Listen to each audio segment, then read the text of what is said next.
Who leaked them? Why were they leaked? How many secrets were lost? These are the key new questions this morning as the Pentagon scrambles to do damage control after highly classified documents surfaced online. CNN has reviewed 53 of these documents. All of them appear to have been produced between mid-February and early March. Some reveal how the U.S. has been eavesdropping on key allies, including South Korea, Israel, Ukraine. A source close to Ukrainian President Volodymyr Zelensky tells CNN Ukraine has already altered some of its military plans because of these leaks. CNN national security reporter Natasha Bertrand joins us now live from the Pentagon. Natasha, what are you learning about where these documents came from and how the administration is responding? John, it's really remarkable. What we are learning is that these documents first appeared on a social media platform called Discord at least a month ago. And there are at least 50 of them, which CNN has reviewed, and all of them have classified markings, including some up to the top secret level, which is the highest level of classification in the U.S. government. Now, the U.S. Department of Justice is investigating the matter based on a referral from the Pentagon, which referred the matter to the Justice Department and the FBI for further investigation on Friday night. But look, these documents contain incredibly sensitive information about Ukrainian troop movements, strengths and weaknesses, including weaknesses in their air defenses, as well as really important and new information about just how far the U.S. intelligence community has been able to go in penetrating the Russian Defense Ministry, as well as the Russian mercenary organization Wagner Group, which of course is also carrying out operations in Ukraine. Now, we are also learning from these documents that this information in these top secret documents come from a variety of different agencies across the U.S. government, including the CIA as well as the Defense Intelligence Agency. And so this really has impacted a lot of different agencies across the government, as well as many of the United States' closest allies, including Israel and South Korea. A lot of these documents detail U.S. eavesdropping and intercepted communications of these foreign allies talking to each other. So obviously there's going to be some friction here moving forward between the U.S. and allies. They are already, though, talking to those allies and conducting a damage assessment, John, of how this leak may impact national security. Natasha Bertrand, extraordinary stuff. Thank you so much. Keep us posted. And Kate, I have to believe there's a great deal of concern because the leaker could still be out there. That's exactly right. And you're talking about kind of the scope of where this leaked information came from. Let's dig into a little bit more of what is being revealed in these documents.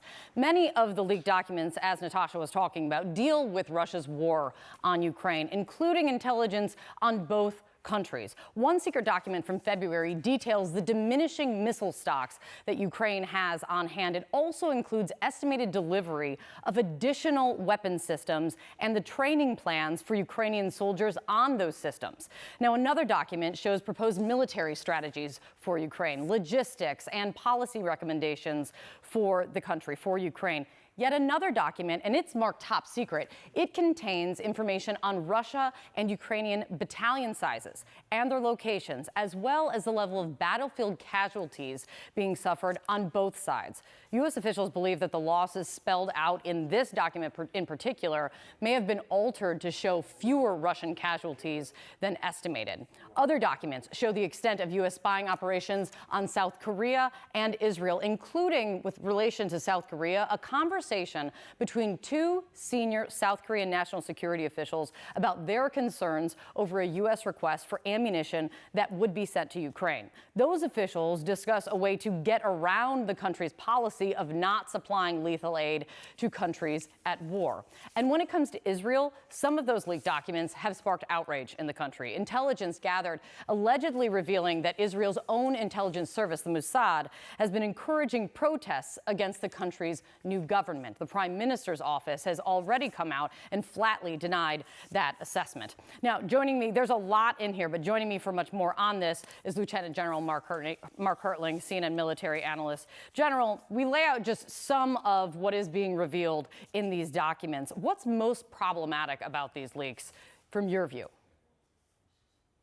What you said just a minute ago, Kate, is most problematic. There's a lot of them, and they're across the board. But what also adds to it, it's different than past leaks, which have been, documents like the Snowden leaks, the WikiLeaks, that are documented pieces of paper that tell the story. What these do, and what we've seen some of them do, are perhaps give misdirection or disinformation. They've been redesigned to show different things from the original documents. We know that already. So it's a combination of real live data, real live secrets, as Natasha Bertrand said. She said some of them are top secret, but on some of those documents, they say top secret, no foreign, which means there's no foreign dissemination. That's the marking that's at the top of those. So it's not only the kind of intelligence we collect on foes, but also the kind of intelligence that all nations collect on their friends too. We do this, other nations do it too, but you don't like it to be put into the public space. You're hitting on something that I wanted to ask you about, because if we're putting in like perspective, it's one thing if intelligence is leaked, never a good thing, but if intelligence is leaked about a past program or a broader strategy or operation, what we're looking at here in the sense that we're getting in the reaction to it is, what does it mean when it's in real time, General, when the leak has to do with supply levels and capabilities in an ongoing war? Yeah, again, I'll compare it to the WikiLeaks a couple of years ago that occurred. Those were cables and things that were going between embassies and had long-term planning issues. But when you're talking about today, the Russian invasion in Ukraine, our intent to support our Ukrainian partners with equipment and with supplies, the battle maps that are happening, within the last week or the last couple of days, those give real live, close-in, timely intelligence to an enemy, and that's not good. It's unfortunate that this has happened this way, but it's also, truthfully, Kate, being misread by many people who don't understand what's in those documents. And I'll cite the New York Times did a piece yesterday where they literally put 2 slides from the Joint Staff within their article with no description of what it was. When I looked at the 2 slides, having been on the Joint Staff once, I knew exactly what it was saying, and it was not saying the same thing that was in the newspaper report. So you're going to get amateur intel analysts saying things that just aren't true about some of these documents. But that doesn't decrease the fear factor that's involved in these things leaking to the general public. General, real quick, what does the U.S. military need to be doing right now to mitigate the damage from this?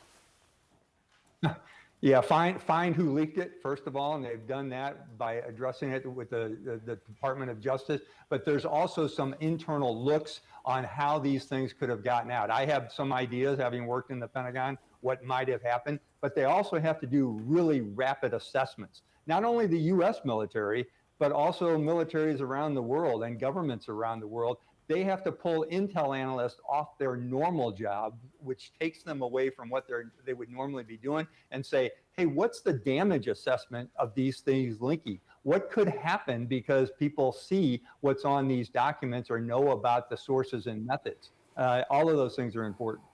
And all those things this is all obviously happening as we speak. General, thank you very, very much.